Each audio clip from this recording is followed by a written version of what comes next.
What, Woo! everybody? Welcome into the Front Yard Fantasy Thursday night football live stream podcast. It's actually the afternoon. Hullabaloo. I have been looking forward to this game since the schedule came out. This is like, if I was going to only catch one game this season, it's this one. Jets versus Broncos. Let's go. I was getting all pissy about it, and then Andy from the Footballers yesterday made a great point. He said, 5 months ago, we would have climbed a mountain to watch this football game. I would have climbed a mountain butt naked to watch this football game 5 months ago. I don't care who's playing. It's football. It's happening. I feel like you would do most things butt naked without like it changing the probability of you actually doing. Most things, yeah. I guess whenever I worked in an office, go to work was one that I wouldn't do butt naked. Just it would have gotten me fired. But if besides you didn't get fired, would you have done it? I don't know. I wouldn't want to make the other engineers there jealous. You know what I mean? With these sexy thighs. You should share your irrational fear you were telling me this morning about being naked around your dog. No, it's weird. My dog, it freaks me out being naked around my dog. I just don't like him looking at me. He's a puppy. Why? He needs to shield his eyes from that. Tell the people why, what you told me. We're not. We're moving on. So the game tonight that we have going on is Broncos versus Jets. JL, who you got tonight? We'll start the show off. You got Broncos score prediction? Yeah. We'll start it off with a score prediction. It's going to be 17-10 Broncos. 17-10 Broncos? Yep. I hope you're right. Adam Gase is fighting for his life. I honestly, this game is so much more interesting to me because I know Adam Gase is, so nervous right now. I'm going to say Broncos as well, and I'm going to say 21-13. Okay. That's pretty close to mine. What did you say? 17. I forgot what it was. Okay, 21-13. Write them down so we can talk about it tomorrow. Okay, now that we got that out of the way, that game is not going to come up too much during the next segment. We are going through the top 12 players at each position according to the Front Yard Fantasy Consensus rankings. Prior to today's show, Josh, JL, and I all went through and ranked the players at every position. I threw them together, created our consensus, and we're going to run through those. If I'm not mistaken, I think only one player from Thursday Night Football is making an appearance tonight. I'm positive only one player from Thursday Night Football is making an appearance tonight. We'll get to that eventually. Noah Fant. Spoiler alert. 2. You ready to dive in? I'm ready. We will start with the quarterbacks. So we all agreed. We're just going to go top to bottom. I'm going to run through our top 12. Then we can talk about any major differences we have. You can bring in anyone that you had in your top 12 that didn't make it into our consensus, and we can go from there. And also feel free to ask questions in the chat. For sure. Please do. So our number one at the position for the week, consensus, all of us chose him as number one, is Russell Wilson. He's playing Miami. That's not a scary matchup. He's been borderline unstoppable so far this season. I think it makes sense. Nothing much to go there. Number 2, we have Lamar Jackson at Washington. Number 3, we've got Patrick Mahomes at New England. Number 4, Dak Prescott at Cleveland. Number 5 is Aaron Rodgers at Atlanta. Number 6 is Josh Allen at Las Vegas. Number 7 is Kyler Murray at Carolina. Number 8 is Deshaun Watson at Minnesota. I don't know if all of these are at. I'm just saying at for all of them. Number 9 is Matt Ryan playing Green Bay. Why did you just default to not saying at? Why did you default to saying? I don't know. I don't even know why I didn't put it in there either. I probably had to delete it whenever I copy pasted the matchups over. This is how we make our rankings. It's just based off of who is home and who's away. Yep. Number 10 is Cam Newton playing Arizona. Number 11, we've got Joe Burrow going up against Jacksonville. And number 12, we've got Ryan Fitzpatrick facing off against Seattle. So, JL, is there anything in here that stands out to you? Any of my rankings or Josh's rankings that you want to fight a little about? No, I mean, I think they're pretty similar to my my personal rankings. Aaron Rodgers has been killing it. I'm wondering when that's gonna, when that's gonna stop happening. feel like eventually they will. Who else? I think Cam Newton's pretty low. Let's see, what did I have him at? You had him at 5. I had him at 5, and he's at 10 here. No, what is it? Oh, yeah, he's at 10. Yeah. So I think that's pretty low for him. Oh, no, you did not have him at 5. I lied to you. I had him at 10. You had him at 10. Then I think And that's he's a at perfect 10. spot for Cam Newton. I think that's spot on. Oh, we are killing it so far. We are staying on top of it. The Aaron Rodgers thing was what I was going to bring up to talk about. I think you and Josh are both disrespecting him a little bit this week. He's been killing it so far. And why would that stop against Atlanta, the worst defense in the league, on Monday night? Rodgers? Yeah, for Aaron Rodgers. Devontae Adams is supposed to be back. They're playing the worst defense in the league in a Monday night game that should be high scoring. That's why I've got Aaron Rodgers up at number 2 for the week, and I don't think that's ridiculous. I think it's more ridiculous to have him at 6 than it is to have him at 2. It's not so much about Aaron Rodgers, like his performance. It's more so about the other guys who are above him. Like, I just think that they're going to do better. Who did I have here? Kyler Murray, Patrick Dak Mahomes, Prescott. Lamar Jackson, and Dak Prescott. And Kyler Murray. I'm pretty surprised about Kyler Murray here that you have him at 10. But I'm going to take Kyler Murray here over Aaron Rodgers. That's fair. So Kyler Murray is going up against Carolina this week. Carolina's actually been surprisingly good against opposing quarterbacks, allowing 14.3 points per game to opposing quarterbacks so far this season. It's a tougher matchup than I think people are giving it credit for Kyler Murray. That's why he's a little bit lower. But again, I obviously still like Kyler Murray. Josh is joining us in the chat. He's right. The QB rankings are pretty darn similar. And just so everyone knows, we do all of these in isolation. And even if I didn't, you couldn't pay me to copy JL's. That's a losing method. Each of us went to a sensory deprivation tank to come up with these rankings, just to avoid any sort of bias.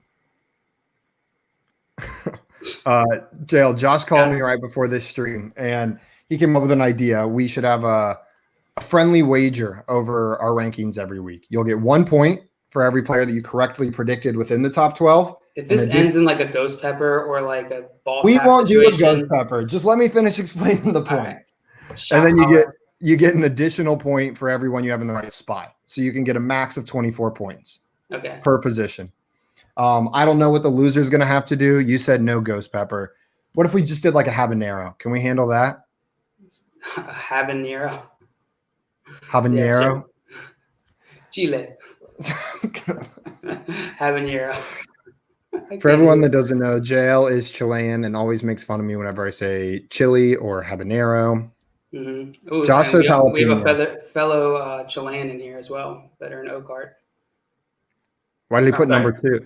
I'm sorry, you didn't understand that. Fellow Chilean. Chile is number 2. Is that why you put the silver medal up there? Yeah, Cuba's number 1. Okay, so anything else you want to touch on before we move on to the running backs?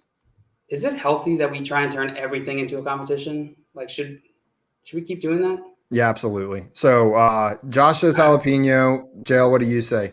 Habanero? Sure. I'm fine with either. Okay, fine. We'll do a jalapeno bet. You got to eat the whole thing on stream. If you win. No, if you lose. No, if you win.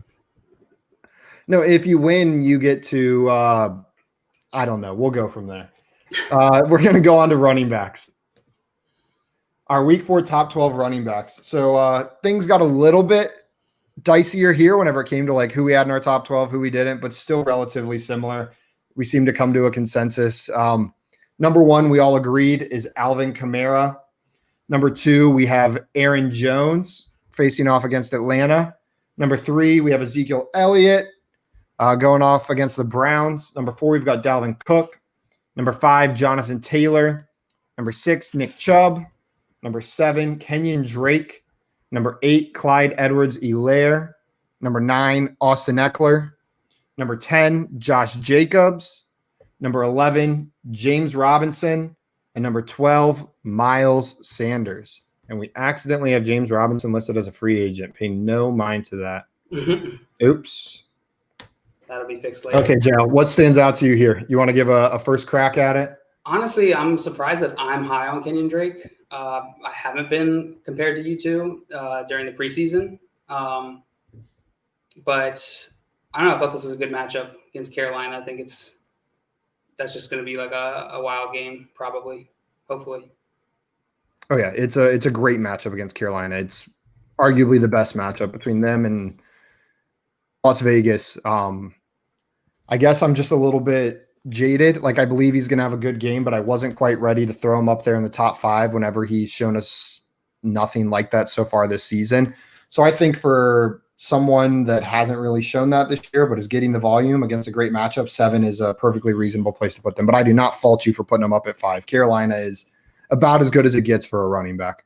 Yeah, all this is a bit like splitting hairs, right? Because it's like they're within a few spots of each other. But it is interesting just to know exactly what went into that decision. Another one stands out to me here is you both are very high on Eckler. No love for Joshua Kelly? That doesn't mean that. I think Joshua Kelly's going to get his and Austin Eckler's going to get his as well. They play different roles.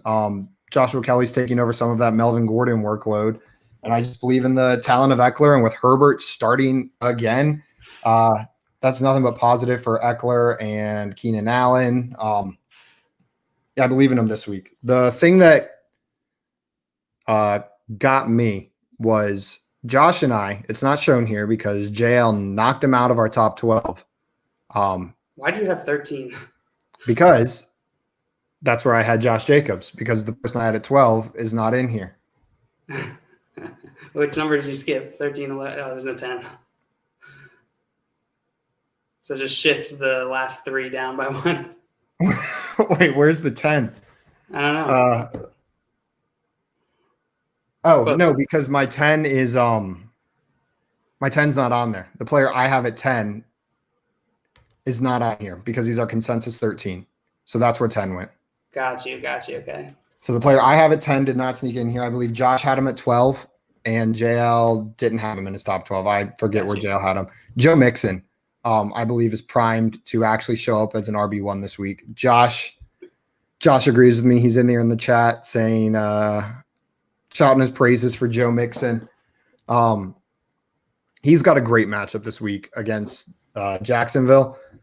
If he can't do it this week,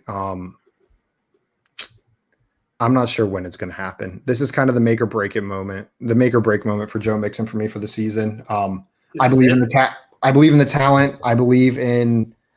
Where does he finish if he doesn't do well this week for you? Like in your mind? What do you mean? Rest of the season. Where are you going to put him? As an RB2, rest of the season. So top 24. Yeah, which is a big change from where I had him. I had him as a top 10 RB going into the season. If he does well tonight, where is he in your mind? Same place, or does he stay top 15 running back? I'm not ready to call him a full-fledged RB1 for the rest of the season, especially because he still has to play the Ravens twice, the Steelers twice, the Browns one more time, and they actually have a pretty good offensive line or defensive line. He doesn't have the world's easiest schedule. So this week's game is hugely important. Josh says Joe Mixon finishes as a low-end RB1 if he does well this week. Now, see, the other thing that stood out for me, I didn't expect you and Josh to have Jonathan Taylor, especially not you, up at 6. I knew I was going to be high on him and at 3 this week, but I thought you would have him lower. You've seemed to be hesitant towards crowning rookies so far this year.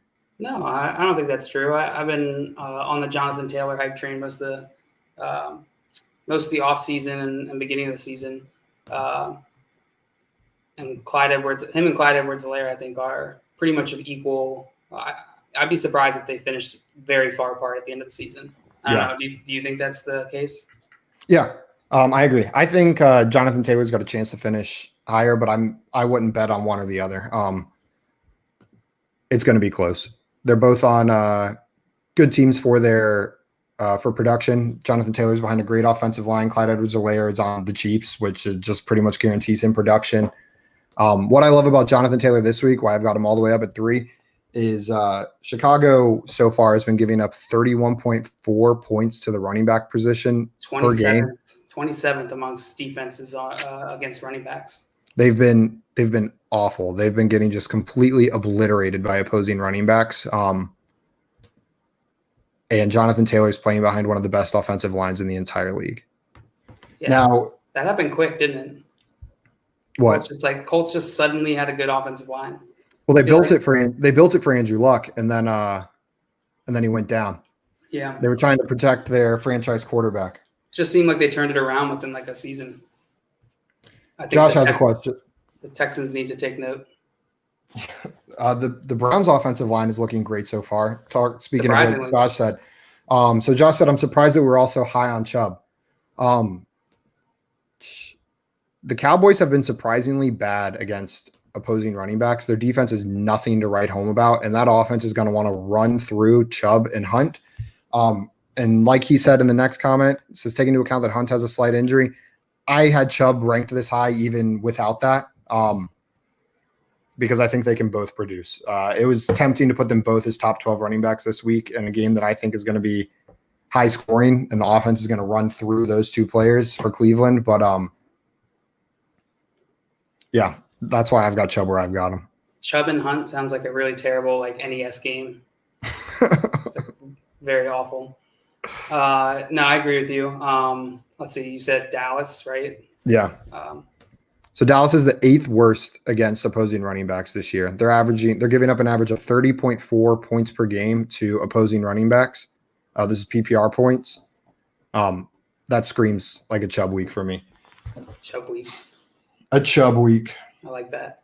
Yeah, no, I agree with that. I guess I'm the lowest on him out of you two. Again, I don't think that is anything against Chubb. I think he's gonna get his like he has the last 3 weeks. I think I just like a few guys ahead of that. Yeah, the one player that you have above him that I kind of disagree with is Clyde Edwards-Helaire, and that's just because you're stupid. I get nervous projecting against the Patriots. I don't know which route they're going to take, who they're going to try to shut out of the game. It's probably going to be Kelsey, right? But how the hell do you bet? Chiefs, you can't just scheme out. How the hell do you bet against Kelsey? Yeah. So I don't know. Maybe Tyreek Hill. They've singled out Tyreek Hill in the past, shut him down. I might be a little worried to start him this week, just out of fear that they do that. But you're right; it could be Kelsey. Could be Kelsey. Could be Kelsey. It's really hard to say that. How did I accidentally say it? Kelsey. Are there any running backs you had in your top 12 that didn't show up in the consensus rankings, JL? 1, 2, 3, 4, 5, 6, 7, 8, 9, 10, 11. Nope, they're all there. What the hell? Your top 12 is what came with, and then you knocked Joe Mixon out for me and Josh. Thanks a lot. Yeah, you're pretty low on Josh Jacobs. What's the reason behind that? I don't know if he's totally healthy and he doesn't have an incredible matchup against Buffalo. Buffalo's a tough matchup, and he wasn't fully healthy last week. I don't think I'm wildly low on him. 13 is still like a good performance, but against a stout defense, maybe still banged up, I'm not sure he's going to have the best week. Yeah, no, it's fair. Yeah, that's all I'm feeling. I could be wrong, but that's just where I am with Josh Jacobs this week. You ready? Yeah, yep. Oh, sorry. Go ahead. No. You think James Robinson is going to keep up this pace? I don't know. I was a doubter, but after 3 weeks, I'm going to keep riding it till he proves it otherwise. Until he starts slowing down, and he's got a pretty good matchup this week against the Bengals. Yeah, Bengals aren't particularly good against running backs. No, he's got a pretty good matchup, so I think he's probably a top 12 guy this week. There's no reason to rank him outside of that. Yeah. All right, you want to move on to wide receivers? Let's move on. Josh. So that was the other player Josh had in there. He couldn't put Robinson in there, but he has looked great. Wide receivers. To start it off, this is the first position where we haven't all agreed on the consensus number one. I believe we all have a different number one for the week. But the consensus number one is DeAndre Hopkins. No. Number two is Calvin Ridley. Number 3 is Tyreek Hill. Number 4 is Allen Robinson. Number 5 is Davante Adams, despite JL's best efforts to keep him out of there. Number 6 is Amari Cooper. Number 7 is Tyler Lockett. Number 8 is DK Metcalf. Number 9 is Adam Thielen. Number 10 is Mike Evans. Number 11 is DJ Moore. Number 12 is Keenan Allen. This is the one where we had the most disagreement, as you can tell by the slightly lower numbers going on in here. Some of our wide receiver 15 snuck in. Let's just address the elephant in the room, Simon. I am scared about Davante Adams. I do not like hamstring issues. I feel like, especially with wide receivers, it's just like it's all hope, right? We're hoping that even if he's healthy, that he's not going to tweak it again. So that's why I have him so low. Yeah, I see that. But if Davante Adams plays against Atlanta, the worst defense in the league, on Monday night, I think he's got a shot to be the number 1 wide receiver on the week. Like if he is healthy, and that's why I've got him ranked the way I do. If his hamstring is magically fixed, he can run full speed, and he doesn't. What do you mean magically? He didn't play. Bodies heal. Like your hamstring doesn't get fixed overnight, right? Like he had more than one night. He had a couple weeks off. True, but he just returned to practice on Thursday. I'm not sure what day he returned to practice. I just today saw that he had returned Thursday, so today I think was he just returned. So if he was good earlier in the week, he had a couple weeks off, then I would maybe be less concerned if he practiced full all week. But coming in Thursday with the hamstring injury, I think you play Davante Adams if you need that upside. But if you are looking for you play Davante. If he's in, there's no way you bench him. Not if you need the upside. If Davante Adams is in, that's not what I'm saying. Okay, that's not what I'm saying. I'm saying that, like, I agree with you on his upside. That if he plays and he's healthy against the Falcons, he's going to ball out. But I'm saying, like, if you have Davante Adams and who's another one that's like, if you have like a lot of risk at wide receiver, then maybe you play Davante Adams still, but like you got to account for that with your other wide receivers to try and get like safer floor, because the risk is higher this week than it is normally with Davante Adams. I got one thing to say to you. No risk it, no biscuit, JL. You got to go all in. I say you start Davante Adams, Will Fuller, and Marvin Jones in your top 3 slots. Hope for some home run touchdowns. Maybe Marquise Brown in your flex, and just cross your fingers and pray. Le'Veon Bell, maybe, just in case he comes back.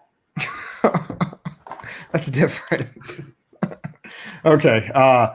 Who is the other hamstring one we were talking about? Oh, Crowder. That's the other one. So Crowder. I wouldn't play Crowder and Davante Adams together. That's fair. That's fair. Dr. Tommy Gunn said the Seattle wide receivers. That was the other thing I wanted to talk about. JL, you and Josh seem to be in agreement that DK Metcalf is the better play this week, while I am much higher on Tyler Lockett. In fact, it's my fault that Tyler Lockett is above DK Metcalf, because he's 4, 8, and 10, and DK Metcalf is 4, 8, and 11. I threw him at 11. Over the game this past weekend, I swear, I don't know if this was like a joke or intentional, but the announcer for that game said decaf Metcalf. And I remember just like looking at my TV and like, what did he just say?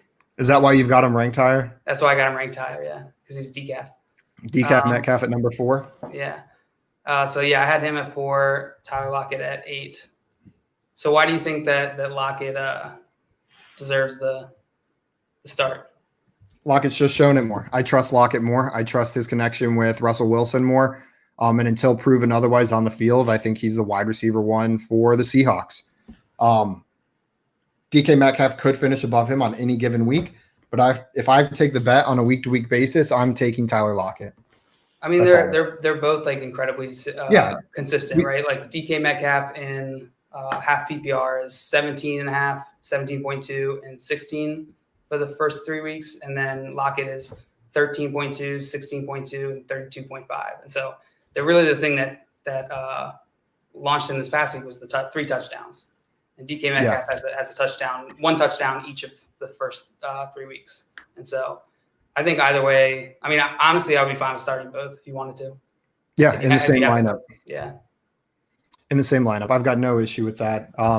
having Tyler Lockett at 4 and DK Metcalf at 11 isn't an indictment on DK Metcalf. It's just I like Tyler Lockett better. I trust him a little bit more. Yeah, I think no, he's I think that's fair. play. And if you think he's going to get more touchdowns, which he did this past weekend, right? So, like, if you believe that, then it's a good pick.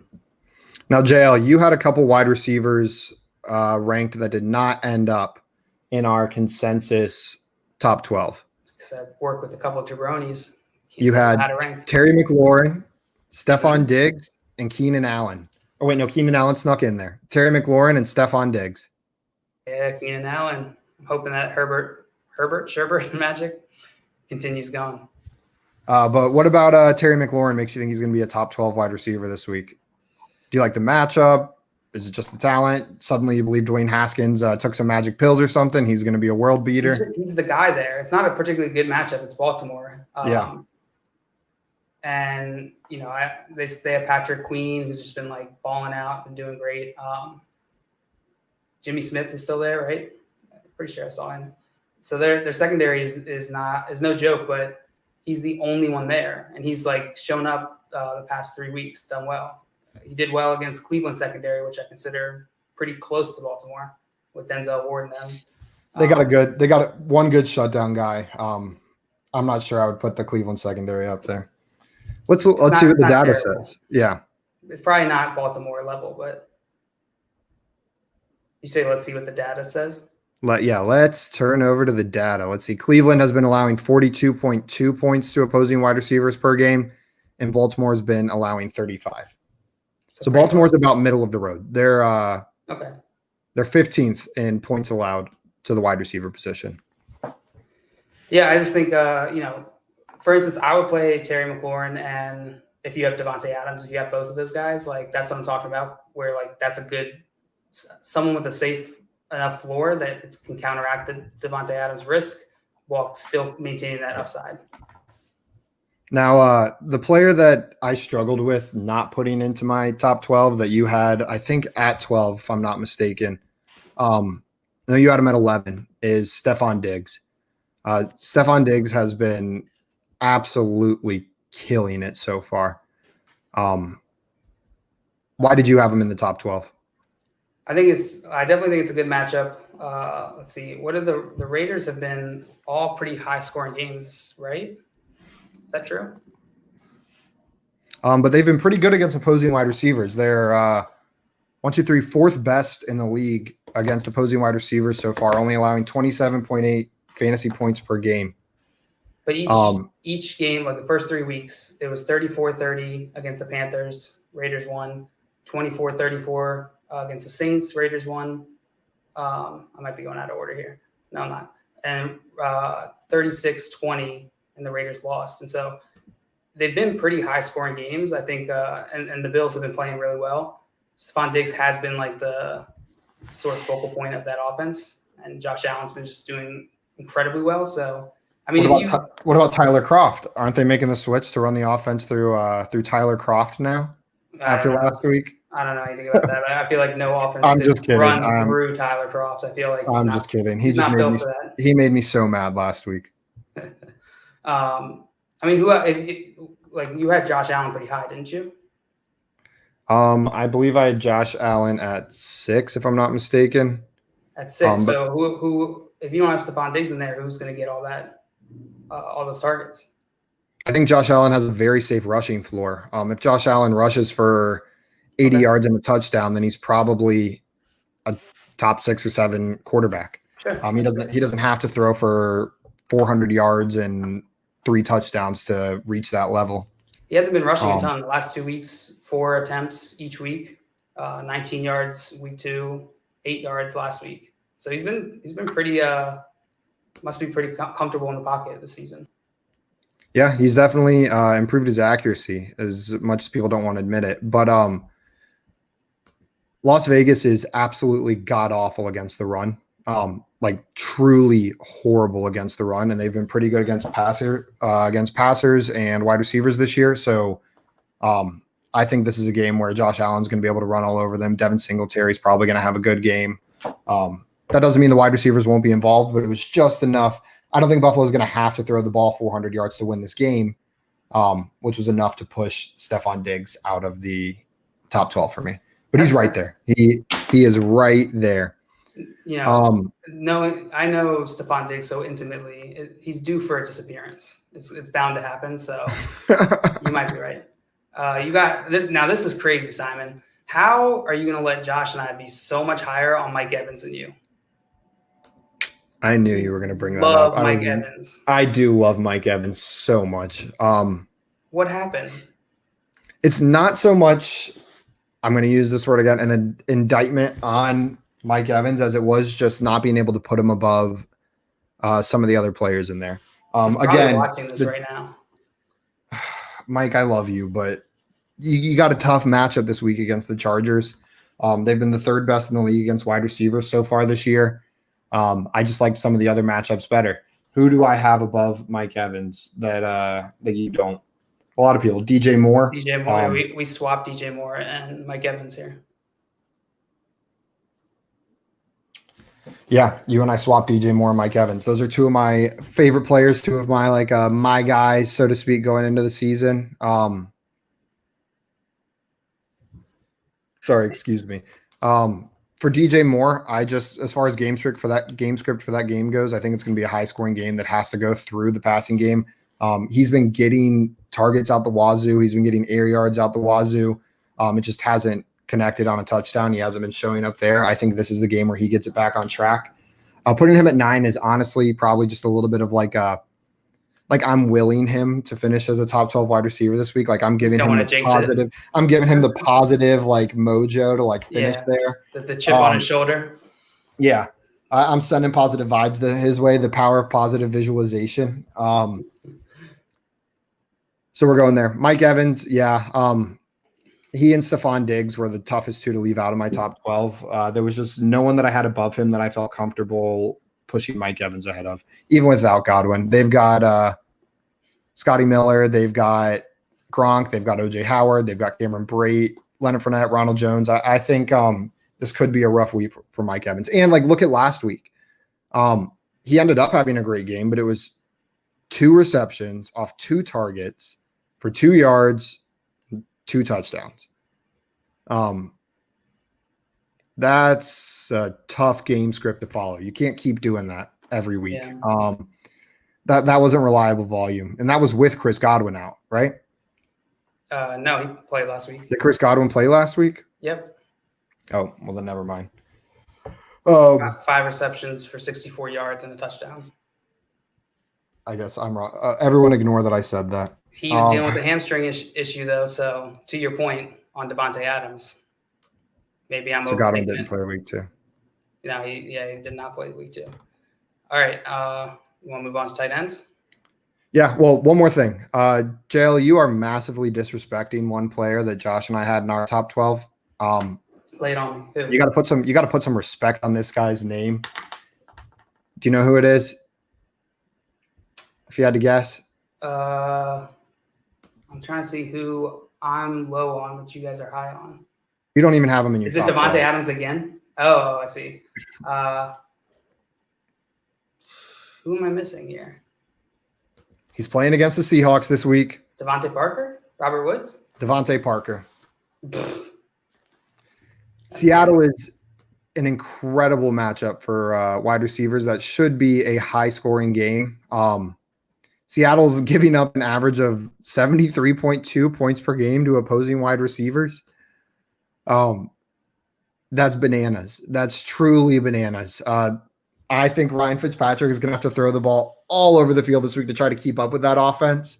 Devontae Parker should be locked and loaded for a top 12 finish this week. Okay, let me just lay this narrative out there, and you can take it or leave it.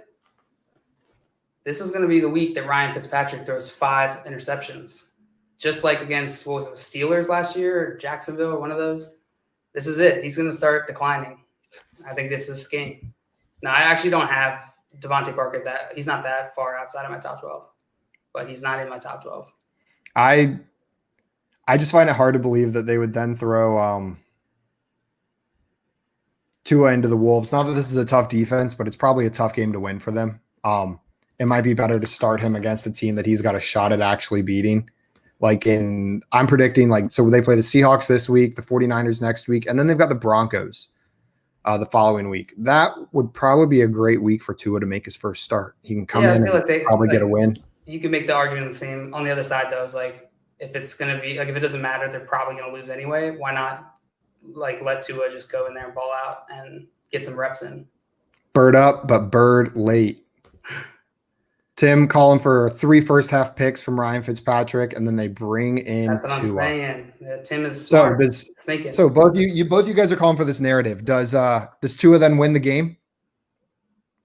Yeah, it would be a really terrible movie if he doesn't. Well, this whole year has been a pretty terrible movie. I'm actually not. I'm not predicting that Ryan Fitzpatrick goes off the rails this week. I was joking, but it will happen eventually. Eventually, going to bring Tua in. Yeah, I can see that. Okay, you ready to move on to tight ends? Yep, let's do it. The most important position that we're probably going to be completely 100% totally wrong about, because if last week is any indicator, there was 3 tight ends drafted in the top 24 that even finished in the top 12. Yeah. So we'll just do our best here. Number 1 overall, we've got Travis Kelce. Number 2, we've got Zach Ertz. Number 3, Darren Waller. Number 4, Mark Andrews. Number 5, Tyler Higbee. Number 6, Hunter Henry. Number 7, Mike Gesicki. Number 8, George Kittle. Number 9, TJ Hawkinson. Number 10, Noah Fant. Number 11, Hayden Hurst. And number 12, Dalton Schultz. Man, that is a ugly group of fellas right there. Hey, some of those guys are pretty handsome. Kittle's a handsome guy. Waller's a handsome guy. Kelsey's pretty handsome. Who's the most handsome? We should rank him that way. It's probably... I think it might be Darren Waller. That's a handsome man. Yeah, it could be Darren Waller. Darren Waller should be on the cover of GQ. Distinguished. I feel like he could have the silver fox hair, and he would really pull it off. We've got a vote for Andrews from Dr. Chalupo. We've got a vote for Ertz from J Fuse. Hayden Hurst has to be last, right? Is there anyone less handsome than it? George Kittle isn't that great to look at. These guys are actually all good looking. What an attractive position. Next week, instead of ranking them by points, we'll just rank them by attractiveness. So Hurst will drop out. Sorry, what if he was watching this and we really hurt his feelings? We singled him out of 12 men and said he was the only ugly one. Yeah. I don't even think he's ugly. Just whenever you stand next to Darren Waller and Travis Kelce, unless you're a supermodel, you're gonna look a little rough. Yeah, I feel like everyone grew up with a blonde kid that looks like George Kittle. Went to their school and was probably much smaller than everyone else and really annoying. I feel always said when you played 2-hand touch football, they said, "No, you only got me with one hand." Yeah, no, you didn't get me. I got a touchdown. That's exactly how he is now. Okay, let's dive in though. JL, you and Josh have Travis Kelce at number 1 overall. Makes sense. I can't blame you for that. It's just I put him at 2 in case New England schemes directly for him. You really believe in Waller this week. Handsomeness and fantasy. Yeah, Waller is my number 1 tight end on the week. So, excuse me, sorry. Gassy, what'd you eat for lunch? You don't want to know. What did I have for lunch? Oh, I had a grilled cheese sandwich. Oh my God, did you take your pills? Your Lactaid? Nope. Okay, so the reason I have Waller so high is twofold. 1, Buffalo's not great against the tight end. Yeah. 31st worst. Yeah, they're not great against the tight end. So it's a good matchup. 2, Henry Ruggs, Bryan Edwards are out. Waller's going to go off. The ball's going to go to him. It'll be him and Renfro getting all the targets. And if I have to pick one of those guys, it's obviously Darren Waller, who talent-wise, I believe is up there with the best guys in the league, with the Travis Kelce's, the George Kittles. I think Darren Waller's on the same tier as them from a talent perspective. And this week, he's the only guy in town for targets, him and little old Hunter Renfro. Are you happy that you were all about Darren Waller in the offseason and that the season's going so well for him? Yeah, it makes me so happy. That feels good because I don't just I didn't just like believe in him from a fantasy perspective, which I did, but I also like love him as a human. Like I love Darren Waller. So it's been fun watching him succeed so far. I hope it continues. Yeah, they were telling his story on the game this past weekend about like him being addicted to drugs and stuff and like getting clean and coming back. It's just like, my God, I love him so much more. You love a story like that. Don't tell me these stories. They always put like some music over it, make it real dramatic. I tell you, like I've loved Larry Fitzgerald since they started airing that commercial. I think I've already mentioned it on the show before, but the one where he calls his dead mom, it's like the saddest thing ever. I have to call my mom after every time I see that commercial. Good call.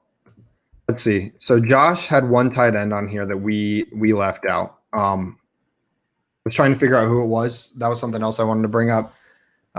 Josh, if you're still in the chat, I want you to explain yourself. You've got Evan Ingram at tight end 11 on the week. I have not given up on him. He's not too far outside of my top 12, but he did not sneak in there for me. I'm not buying into that offense at all. No, it is. Do you think Giants are going to get the number 1 overall pick?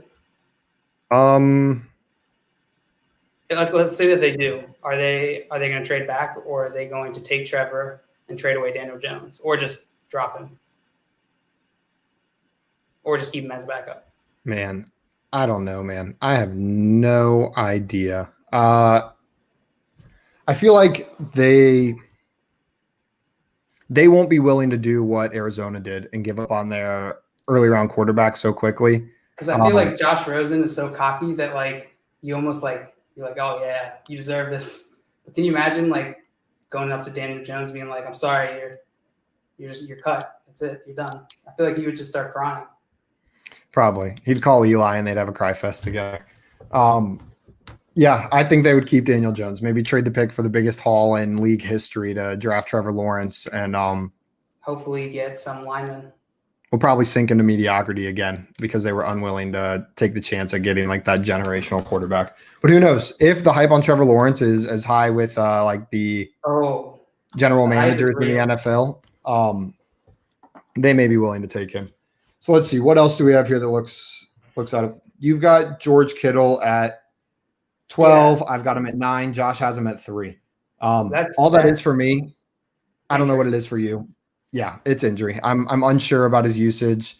It helps that Jordan Reed is out, so they don't really have that option to use him as the tight end. But if he plays a full game, Josh is probably going to be closer to right than Jalen and I are. I'm just hedging my bets because I don't know fully how okay he is.